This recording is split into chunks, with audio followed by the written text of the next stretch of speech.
जय विष्णुपाद परमहंस परिव्राजकाचार्य उत्तर शति श्री श्रीमद अभय चरणारविंद भक्ति वेदांत स्वामी जगतगुरु श्रील प्रभुपाद की जय। जय ओम विष्णुपाद परमहंस परिव्राजकाचार्य उत्तर शति श्री श्रीमद भक्ति सिद्धांत सरस्वती गोस्वामी महाराज श्रील प्रभुपाद की जय। अनंत कोटि वैष्णव वृंद की जय। ग्रंथराज श्रीमद् भागवतम की जय। निताय गौर प्रेमानंदे हरि हरि बोल। All glories to the assembled devotees, all glories to the assembled devotees, all glories to the assembled devotees, all glories, all glories, all glories to Shri Shri guru and Shri Gaurang.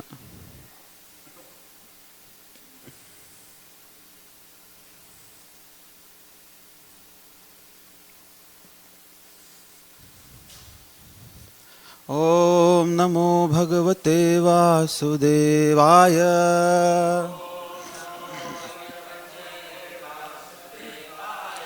ओम नमो भगवते वासुदेवाय।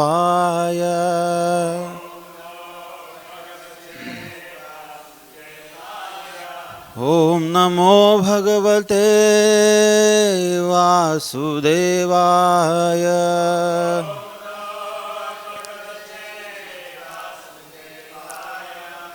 नारायणं नमस्कृत्य नरं चैव नरोत्तमं देवीं सरस्वतीं व्यासं ततो जायमुदीरये। नष्टप्रायेषु अभद्रेषु नित्यं भागवत सेवया भगवत्युत्तम श्लोके भक्तिर्भवति नैष्ठिकी। कृष्णाय वासुदेवाय देवकी नंदनाय च नंदगोपकुमाराय गोविंदाय नमो नमः।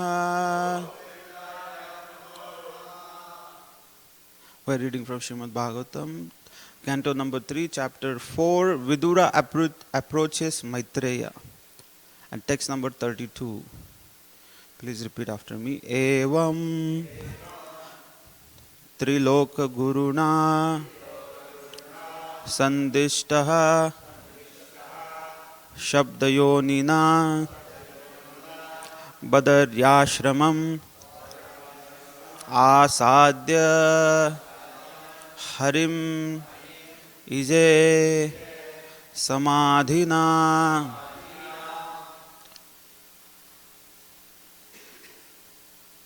Evam Triloka Guruna Sandishtha Shabdayonina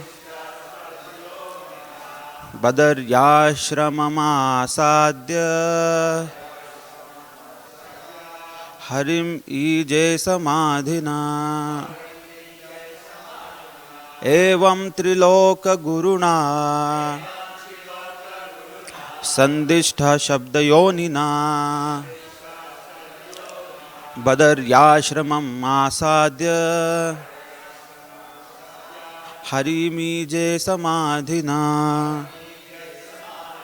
Evam Triloka Guruna Sandishtah Shabdayonina Badaryashramam Asadya Harimije Samadhina. Please repeat. Evam Triloka Guruna Sandishtah Shabdayonina Ashramam Asadya Harimije Samadhina. Evam Triloka Guruna Sandishtah Sabdayonina Badaryashramam Asadya Harimije Samadhina. Evam Triloka Guruna Sandishta Shabdayonina Badaryashramama Asadya Harimije Samadhina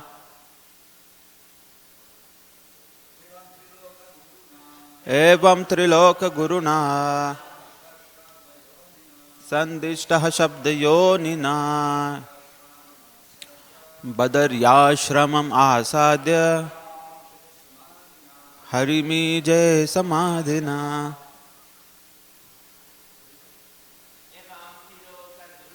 Evam Triloka Guruna Sandishta Shabdayonina Badaryashramam Asadya Harimije Samadhina Evam Triloka Guruna Sandishta Shabdayonina Badaryashramam Asadya Harimije Samadhina Mataji Evam Triloka Guruna Sandishta Shabdayonina Badaryashramam Asadya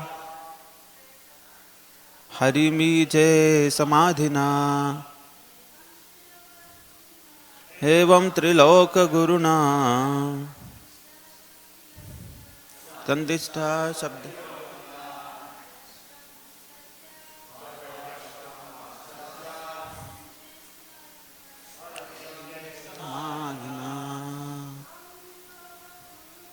Evam Triloka Guruna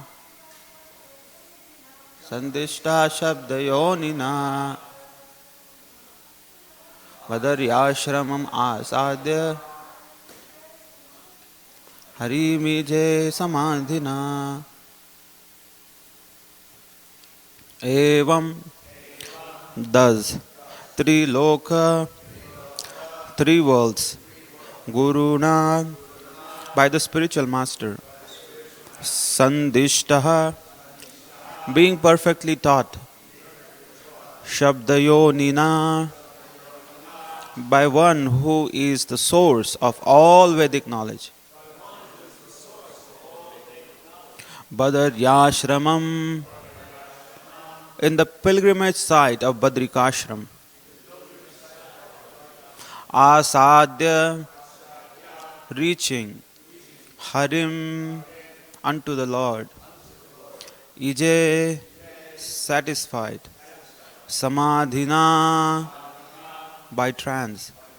Translation and purport by Abhayacharna Aravinda Bhakti Vedanta Swami Jagadguru Srila Prabhupada Ki Jai.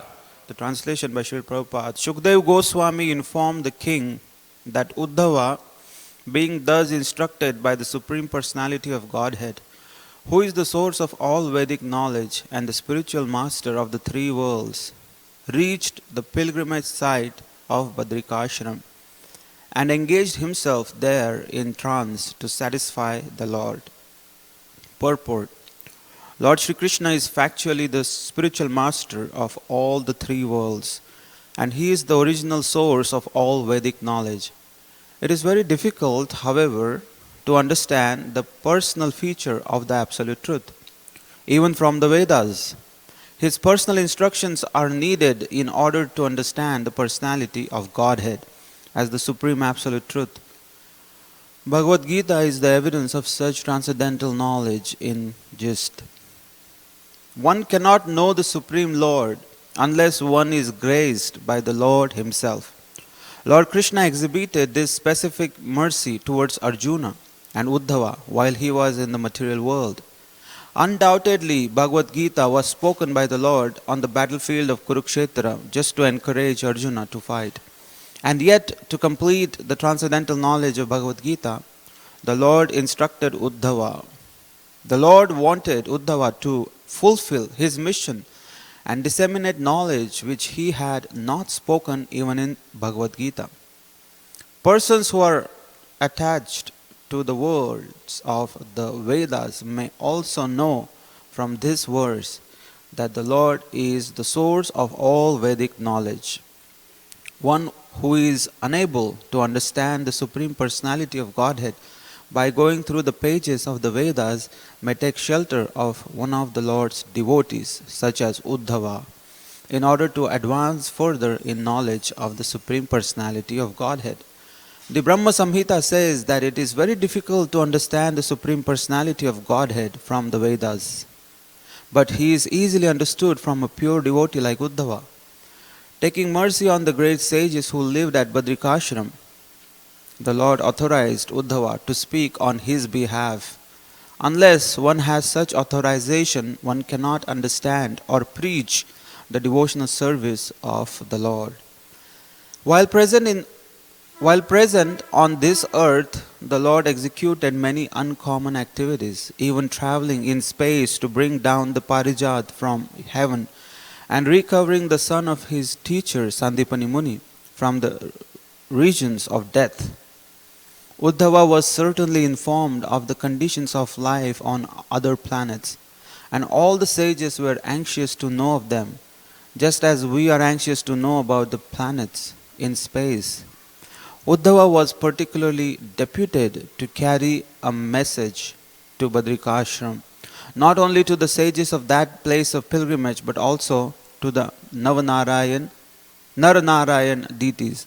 Such a message must have been more confidential than the knowledge described in the pages of the Vedas. The Lord is undoubtedly the source of all knowledge, and the messages dispatched through Udhava to Naranarayan and other sages were also part of the Vedic knowledge, but they were more confidential and could be sent or understood only through such a pure devotee as Udhava. Since such confidential knowledge was known only to the Lord and Udhava, it is said that Udhava was as good as the Lord himself. Every living entity can, like Udhava, also become a confidential messenger on the same level as the Lord, provided he becomes confidential himself by dint of loving devotional service. Such confidential knowledge is entrusted, as confirmed in Bhagavad Gita, only to pure devotees like Udhava and Arjuna, and one has to learn the mystery through them and not otherwise. One cannot understand Bhagavad Gita or Srimad Bhagavatam without the help of such confidential devotees of the Lord. According to Srila Vishwanath Chakravarti Thakur, that confidential message must have concerned the mystery of his departure and the annihilation of his dynasty after the end of his appearance in the mundane world for 100 years. Everyone must have been very anxious to know about the mystery of the annihilation of the Yadu dynasty, and that message must have been explained by the Lord to Udhava and dispatched to Badrika Ashram for the information of Naranarayan and other pure devotees of the Lord. Om Ajnanatimirandhasya Jnananjanashalakaya Chakshurunmilitam Yena Tasmai Shri Gurave Namaha Shri Chaitanya Manobhishtam Sthapitam Yena Bhutale Swayam Rupa Kadamayham Dadati Swapadantikam Vandeham Shri Guroh Shri Utapadakamalam Shri Gurun Vaishnavamscha Shri Rupam Sagrajatam Sahagana Raghunathanvitam Tam Sajivam Sadvaitam Savadhutam Barijana Sahitam Krishna Chaitanya Devam Shri Radha Krishna Padan Sahagana Lalita Shri Vishakhanvitamscha Namahum Vishnupadaya Krishna Preshthaya Bhutale Srimate Bhakti Vedanta Swami Niti Namine Namaste Saraswati Deve Gauravani Pracharine Nirvishesha Shunyavadi Paschatya Deshatarine Jai Sri Krishna Chaitanya Prabhu Nityananda Sri Advaita Gadadhara Srivasadi Gaura Bhakta Vrinda Hare Krishna Krishna Krishna Hare Hare Hare Rama Ram Ram Hare Hare. Hare Krishna.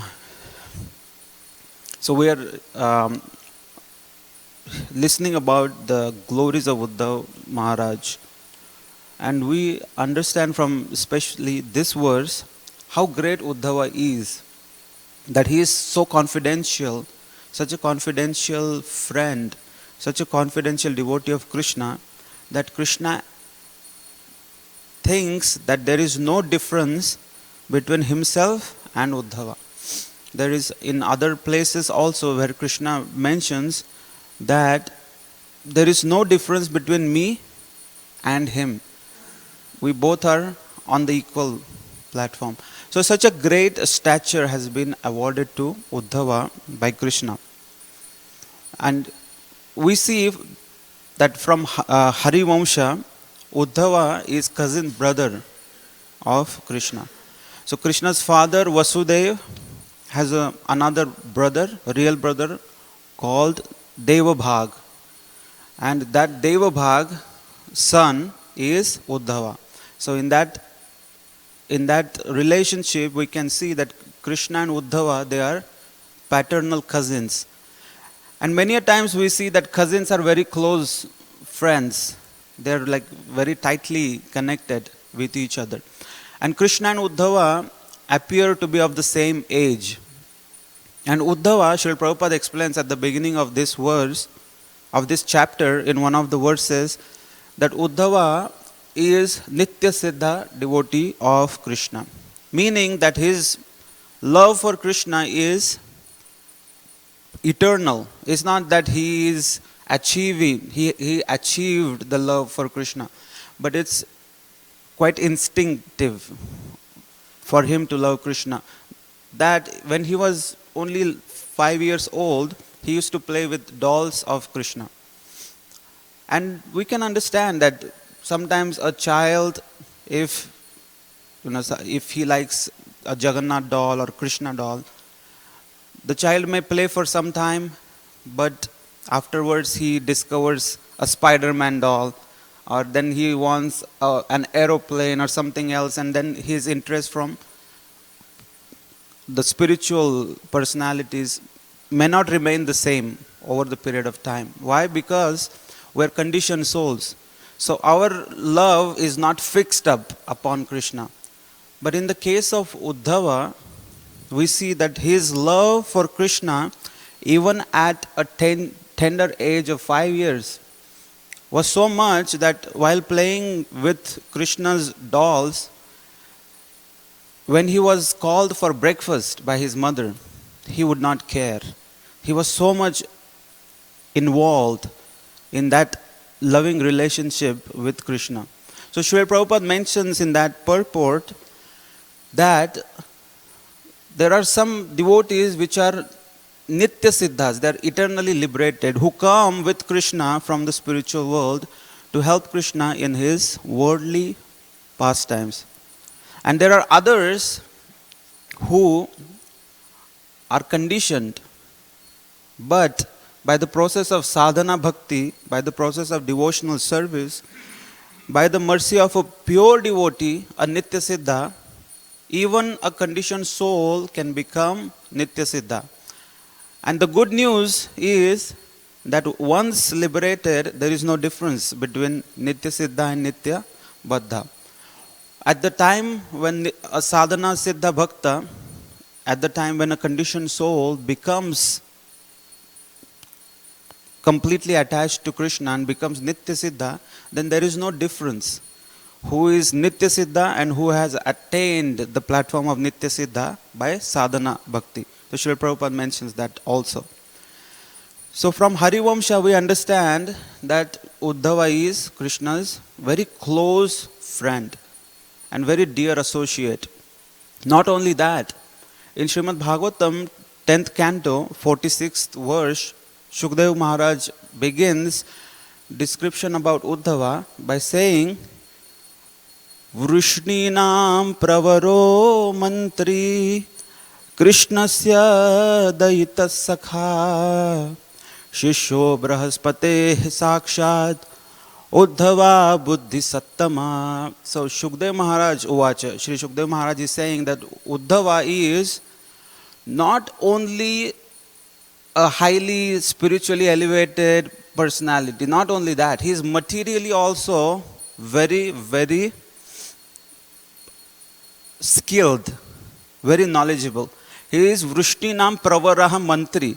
Among the Vrishnis, among the Yadus, he has been described as the best advisor, the best mantri of the Yadus, the most intelligent among Yadus, and Krishnasya Daita Sakha. At the same time, he is very intimate, very confidential friend of Krishna. Shishyo Brahaspate Sakshat. He is the disciple of Brahaspati. The Brahaspati is the spiritual master of the demigods, and he is the disciple of that spiritual master of the demigods.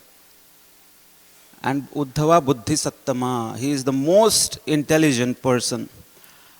And Srila Prabhupada mentions that Udhava, he has learnt what even Brahaspati could not teach to the demigods, the pure devotional service to Krishna. Vrishninam Pravara Mantri, he is the best among the advisors of Yadus. How do we understand that? One time in the Sudharma parliament of the Yadus in Dwarka, there was a dilemma, there was confusion among the Yadus. In the assembly of the Yadus, there were two messages. There came one letter from 28,700 kings that were imprisoned by Jarasandha.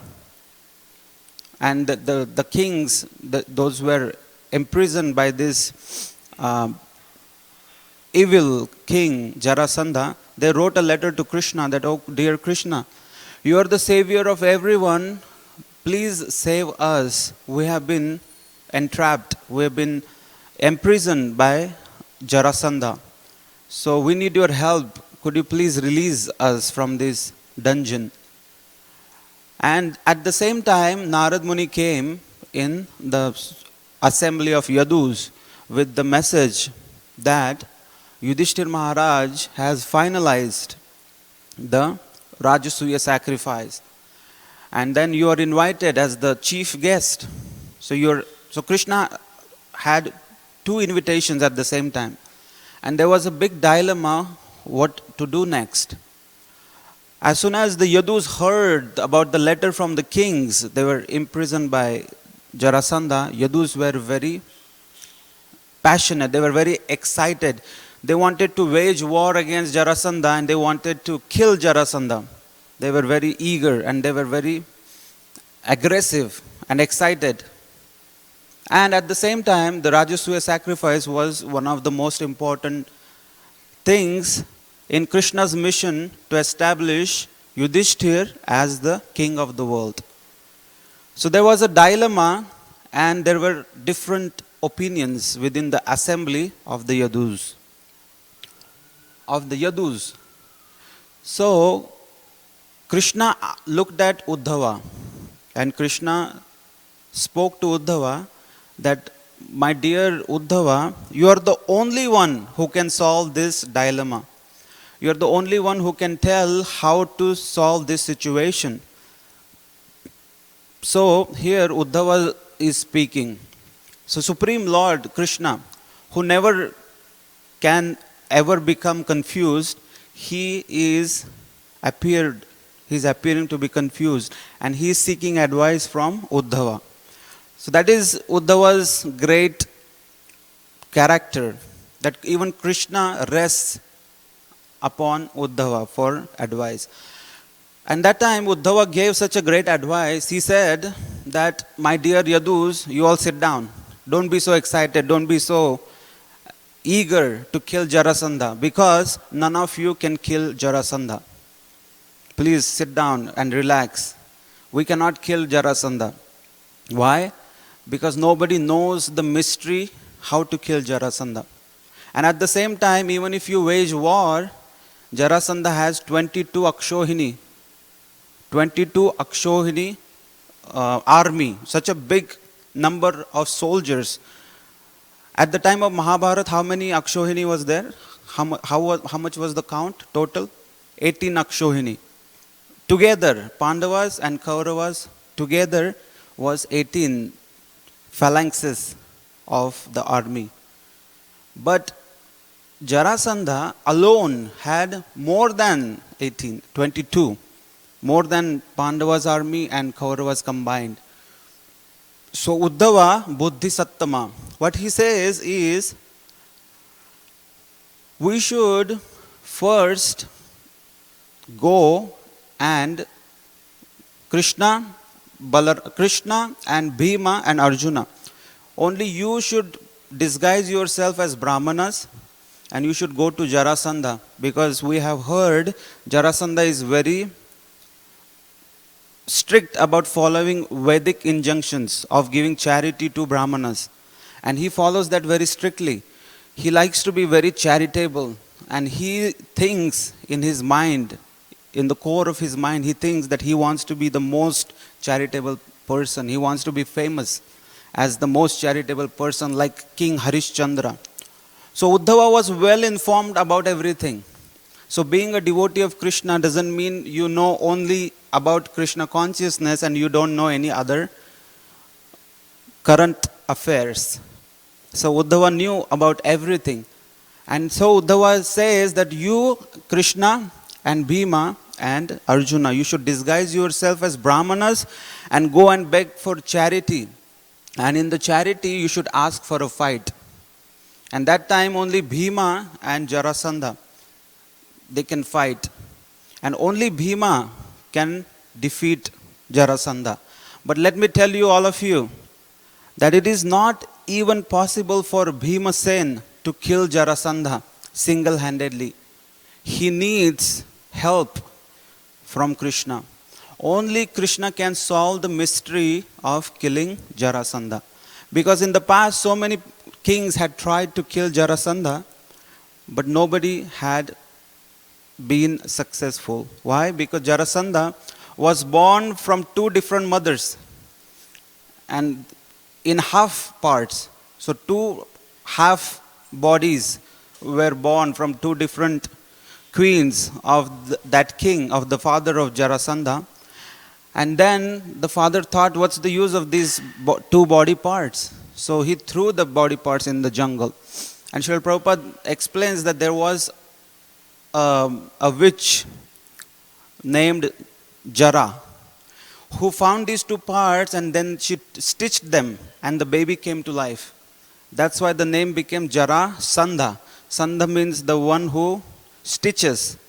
So the body was stitched by the witch Jara, so that's why the name became Jarasandha. And nobody knew that. Nobody in the world knew about this mystery. So Jarasandha could have been killed only if someone cuts or kills him in exact the same stitches, opens those stitches and then kills him and throws the two parts on different directions. But nobody knew that. But Udhava also did not know the mystery, but he knew that Krishna can solve the mystery. Krishna knows everything. He is the source of knowledge for everything. So that's why Udhava's advice was taken seriously by Krishna.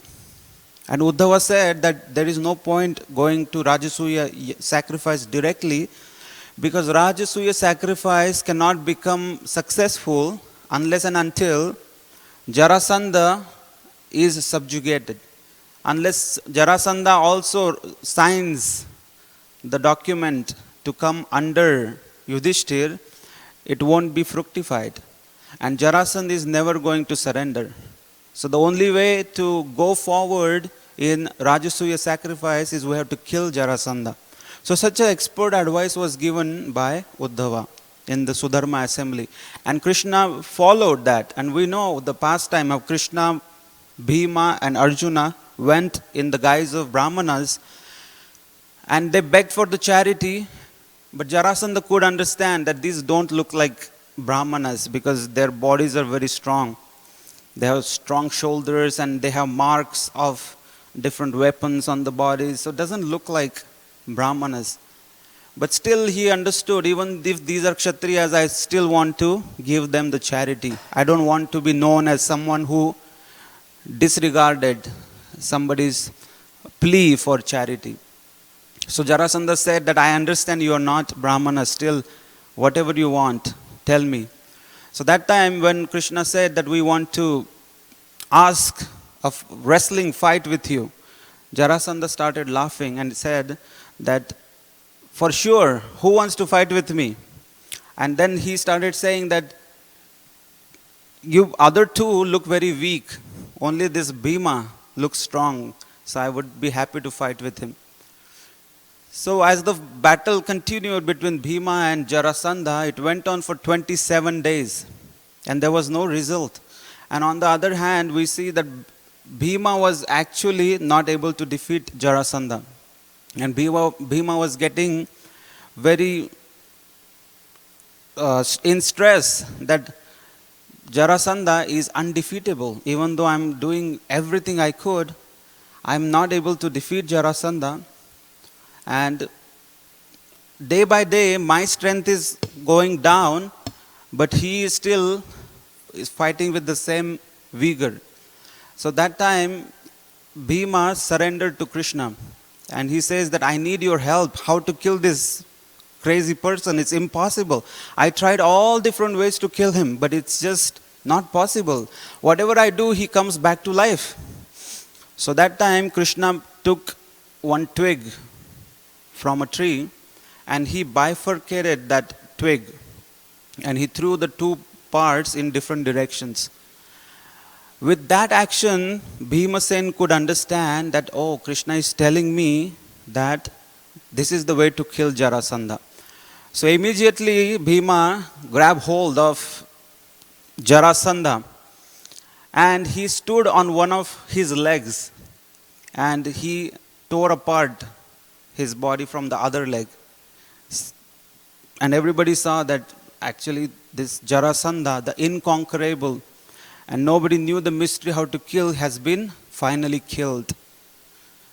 And in that fashion, Krishna removed a big obstacle of Jarasandha from King Yudhishthira's being the monarch of the world. And then we know that how Rajasuya sacrifice also was fructified. So that's why Vrishninam Pravara Mantri, that this all happened because of the great advice given by Udhawa.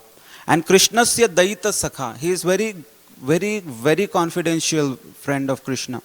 Daita Sakha means there are different friends that we have. You know, some are friends just because they live in the same vicinity, like a neighbor, they're friendly to you. Or some go to the same school, that's why they're friends.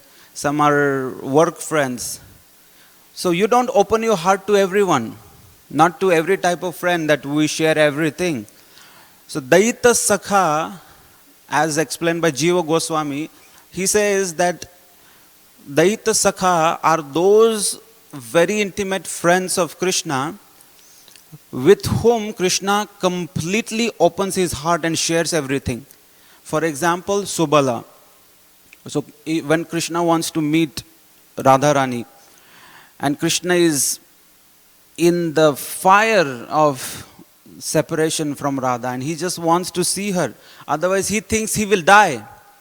So he calls Subala and he says that, my dear Subala, I am going through the agony of separation. If I don't see the beautiful face of Radha, I am going to give up my body. I'm just going to give up this life. I cannot bear it anymore. So even such intimate feelings Krishna shares only with Daita Sakha, very, very, very intimate friends of Krishna. So that time Subala has to find out a means by which he can unite Radha and Krishna. So Subala goes home and he sees there is Jatila there standing at the door, guarding that, oh, how I'm going to see how this Radha goes out today. I'm going to stand at the door and I'm going to guard. I'm not going to let Radha go out today. So then Subala goes very nicely, Hare Krishna Mataji, how are you? He becomes very nice, with sweet words. He pacifies her, and then he's like, okay. Then he goes inside, and then he tells Srimati Radharani, oh, Krishna is on the verge of death. He says he's going to give up his life because he wants to meet you. Otherwise, he cannot sustain his life. So what to do? Because there is Jatila at the door. She's waiting and she's not going to let me go. Then he told that, okay, let's exchange our clothes. Let's exchange our appearance. You dress yourself like Subala and I will stay inside. And if she calls, Hey Radhe, then I will imitate your voice from inside. So don't worry. And you as a Subala go out. So like that, dressed as Subala, Radharani comes out and then she meets Krishna. But actually when Radharani came as Subala, she was so perfect in her guise that even Krishna thought it's Subala. And Krishna says, oh my God, Subala, you came alone. That's no help. I want to see Sri Radha. And then Subala says, no, she cannot come at all. I tried everything, but she cannot come. And then Krishna is almost on the ground, rolling, crying in the separation from Radha. And that time, Subala, actually Radha, in the guise of Subala, starts laughing and says, see, I fooled you, you rascal. I'm actually Radha. So that's called Daita Sakha, means the one who is very intimate friend of Krishna, one who understands Krishna from within and without. So Udhawa has been explained by Shukdev Goswami as Daita Sakha, Krishnasya Daita Sakha. So that's why here in this purport we see that Srila Prabhupada is mentioning that when the time came for Krishna to leave this world, Krishna had one important mission that was required to be finished. He wanted to meet the sages in the Badrika Ashram. Badrika Ashram is a place in Himalayas where all the great sages reside. Especially it's headed by the Narayan deities, Narayan Rishis. So Krishna had an intense desire to go there and give them the association. So Krishna thought that it's my time to disappear from this world. And at the same time, here Srila Prabhupada mentions, according to Vishwanath Chakravarti Thakur, Krishna wanted to give a very confidential message to the sages of Badrika Ashram about his disappearance, about the disappearance of his entire dynasty. So Krishna was taking care of the sages, their consciousness, when they would hear that Supreme Lord has disappeared. He wanted to take care of them. He wanted to pacify them. He is thinking about them, their condition when they would hear the news that Krishna has disappeared. Not just that, entire dynasty of Krishna has been wiped out. So that's why with that confidential message, Krishna sent Udhawa to Badrika Ashram. We see that in the pastimes of Lord Ramachandra also, when it was the time for Ramachandra to go back to his abode, and he was about to enter the Sharayu river along with all the associates, all the citizens of Ayodhya, that time he called Hanuman and he said, my dear Hanuman, now it's time for all of us to go back to the spiritual world. I'm taking everyone, but there is only one person I'm not taking. And Hanuman was, who is that person? Who is that most unfortunate person? It's you. That Hanuman was shocked that you are taking everyone with you. You are taking every single person, even the most lowest class of men from Ayodhya. Everybody is going to the spiritual world with you, and you are asking me to stay here in this abominable world. I don't want to be in the material world, and especially without you. But Sri Ramachandra says that you are non-different than me. You are such a great devotee of me that you are non-different than me. Just by seeing your beautiful form, just by hearing the glories of my name and my pastimes from your lotus mouth, the entire three worlds could be sanctified. So I want you to stay, and I want you to spread my glories. The same happened with the Shuka, the parrot. When Radharani said that now it's time for us to go, she told her, the parrot Shuka, to stay, because there is some other mission that needs to be fulfilled. So there are some very confidential devotees that we see that they are asked to stay back to fulfill a very confidential mission of the Lord. So Udhawa is one of those devotees of Krishna who has been asked to stay and to fulfill the mission, to give the association to the sages in Badrika Ashram. The same way we can understand that Srila Prabhupada is also one of those Daita Sakhas, very confidential associates of Krishna. That Srila Prabhupada was sent in the material world with a specific mission. That Krishna wanted the mission of Lord Chaitanya to go further. The prediction of Lord Sri Chaitanya Mahaprabhu that Prithivite athe jata nagaradi gram sarvatra prachar haib mor naam. The mission of Lord Sri Chaitanya Mahaprabhu, the intense desire that on the surface of earth, on every town and village, my glories, the glories of my holy name will be chanted. That mission needed to be fulfilled, and for which Srila Prabhupada was sent to this world. And Srila Prabhupada successfully created this international society for Krishna consciousness. And he preached in each and every town and village. And this mission is still going on. So in this way we understand that by taking shelter of the intimate, confidential devotees of Krishna, the Daita devotees, one can very easily understand Krishna. One can very easily make one's life successful.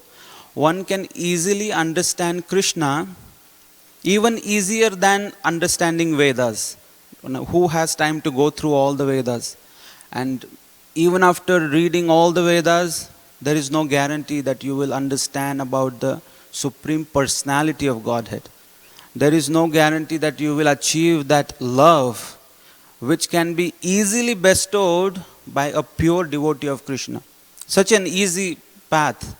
So there is a good news for each one of us that we have found such a confidential devotee of Krishna in the form of Srila Prabhupada.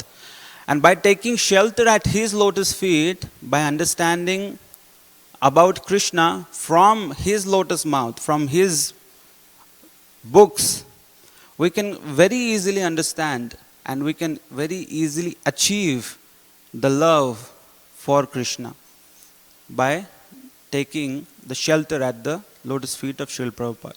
Srila Prabhupada ki jai. If anybody has any questions.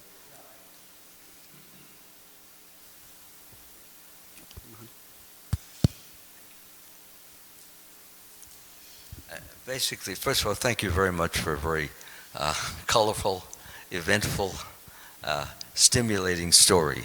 Stories, I should say. If any one of them make you go to sleep, the other two will definitely wake you up.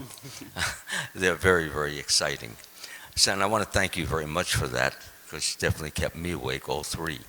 But what I wanted to say is that what I learned very much from this, from the first story that you had mentioned, and that was the fact that the fight between Bhima and Jarasandha, they were evenly matched, so neither could defeat the other. And Bhima knew enough that if he could not, and they went for, was it 28 days? Yeah, they went for 28 days fighting. That's a big amount of fighting. And they started with the clubs, then they went to their fists, and then they were wrestling all over the ground, and still Bhima, as you mentioned, he could not fight him. So he knew enough, and this is what we all can learn when we get into a difficulty, a trial, a tribulation, a problem, that we should depend upon Krishna. Say, okay, I can't do it. I did everything that I learned from the Vedas, from my guru, from even Krishna, and I still could not defeat this Jarasandha. How is that going to happen? So, of course, as you just nicely mentioned, he looked at Krishna, and he looked at him in a curious way as to, how can I kill this person? And he described it very, very nicely. He took this leaf or grass and tore it apart. And immediately, as you mentioned very nicely, immediately that was the answer. Now, why was it so easy to kill Jarasandha as a result of splitting his back down the middle? Well, of course, he was born in two parts, and he was put together by the witch Jara. Her strength, her power is not that great, and therefore Bhima could tear Jarasandha apart. He was not like steel. He was not like a rock. He had weakness, and Krishna knew the weakness. And that's interesting for all of us. Krishna knows all of our weaknesses.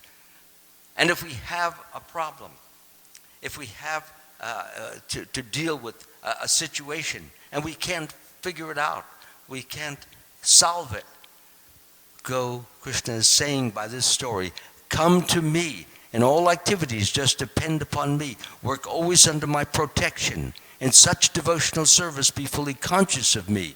If you become conscious of me, you will pass over all the obstacles of conditioned life by my grace. If, however, you do not work in this consciousness, but act through false ego, me, mine, I, you will be lost. So that's the lesson. You have other lessons there too, but that particular first session, and I get into these, especially, you know, you're the one who comes to help me fix my computer situations. I had a gigantic situation. My whole audiobook fell apart, disappeared, and we didn't have the audiobooks anymore.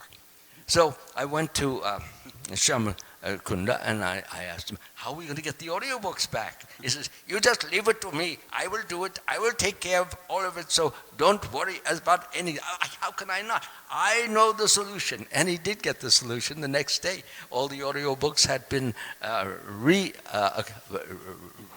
returned to my computer. So, yes, that's depending upon Krishna. Krishna's devotee. And Krishna put the devotee there because he knew I would go to him. And going to him, it took a little time, but it did get done. And the audiobooks, for those of you who are listening and wondering if they can buy new ones, yes, you can. They're waiting and ready for you to give the order. Thank you very much. Hare Krishna.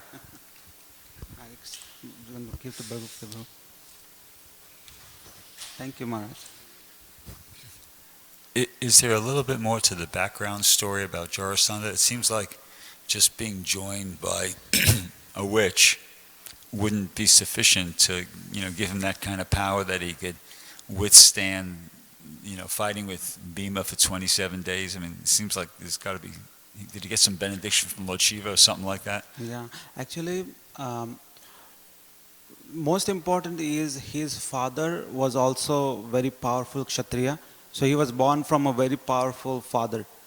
And also later on he had a lot of austerities that he went through, and he had a lot of training in the martial arts.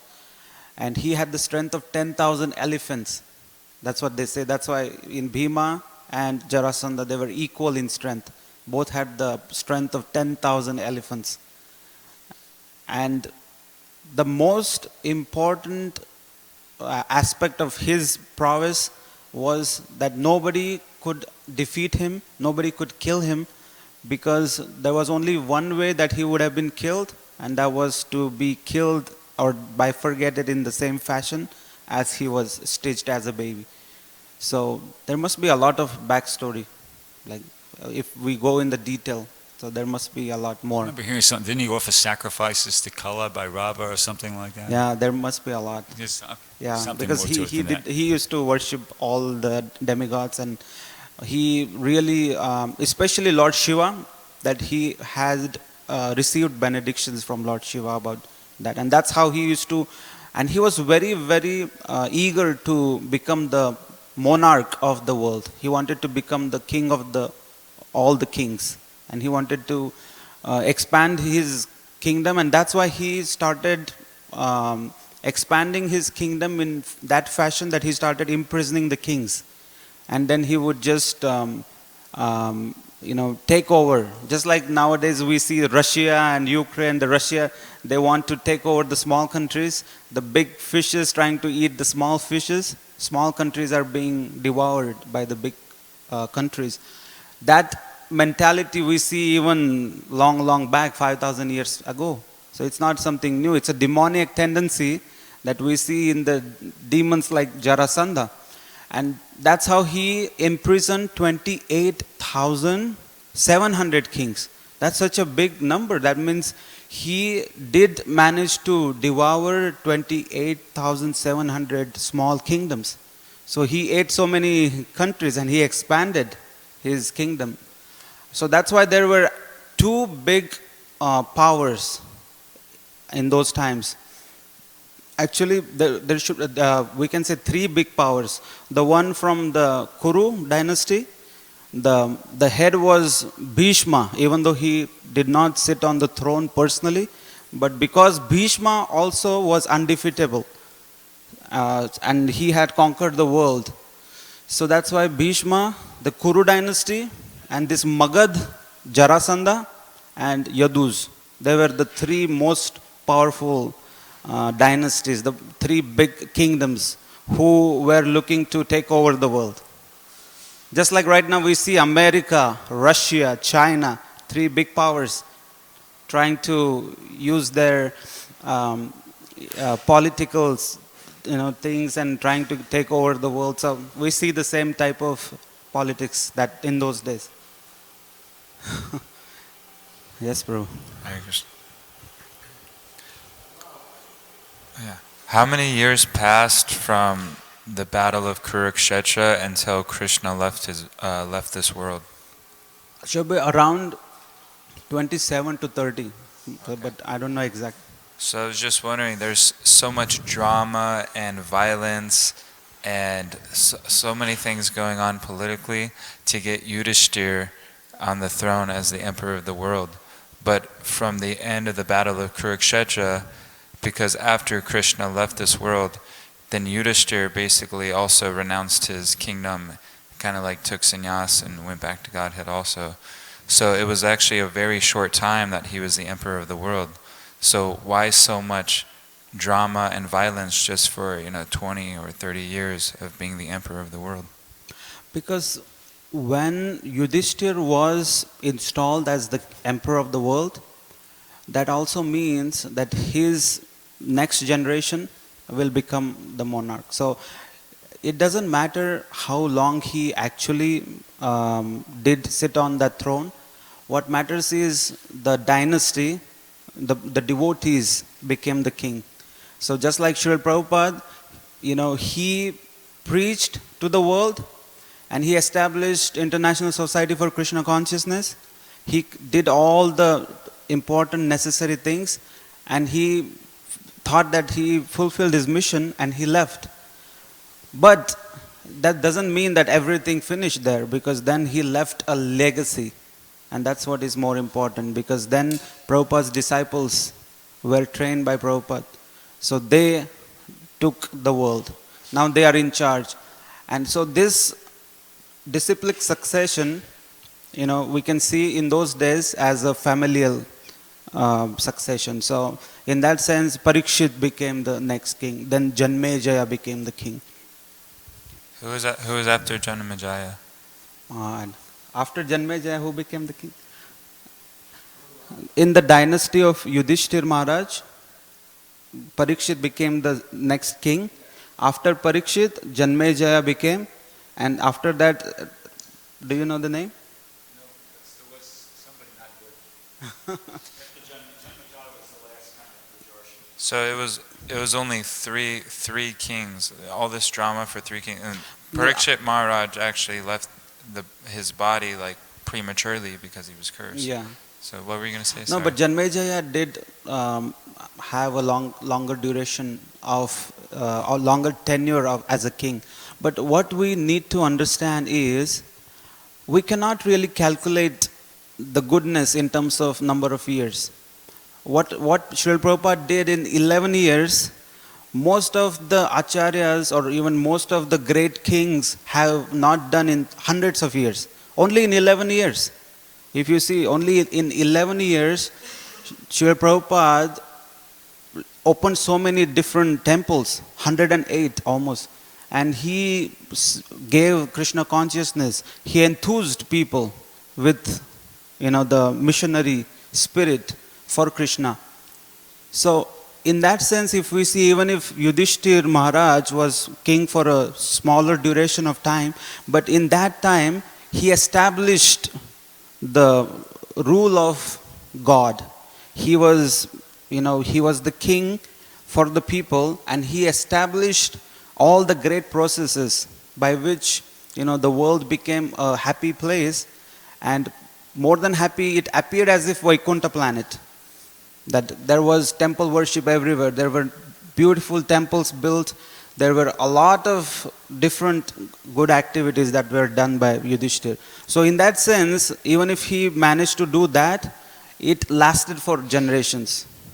Even if you managed to put some seeds of the tree, like for mango seeds, if you plant 100 and if you leave, those mango trees are going to grow up, and then one day this world will get so many mangoes. So that's the basic plan of the great Mahajanas, great devotees who come to the world. They put those seeds, and then the world reaps the benefits for generations, for years and years to come. Archit Prabhu would like to end today's class. Hare Krishna. Thank you. Nice class. Lord Chaitanya himself. Yeah. Only 24 years of actual preaching. So it's not about how many years, it's about the plan of the Lord. So it was Lord Krishna's plan that Yudhishthira and his descendants only stay for a certain amount of time. We can't question why, but we see the effect. Just like you said, Prabhupada is a good example. Practically 11 years of preaching. Started in 66, if you want to say. 65 to 66 was not, you didn't see much happen, but 66 to 77, 11 years, and then we see the effect is still going on. Hare Krishna. Jai Jai. Srila Prabhupada ki jai. Nitai Gaur Premanande. Hari Hari Bol.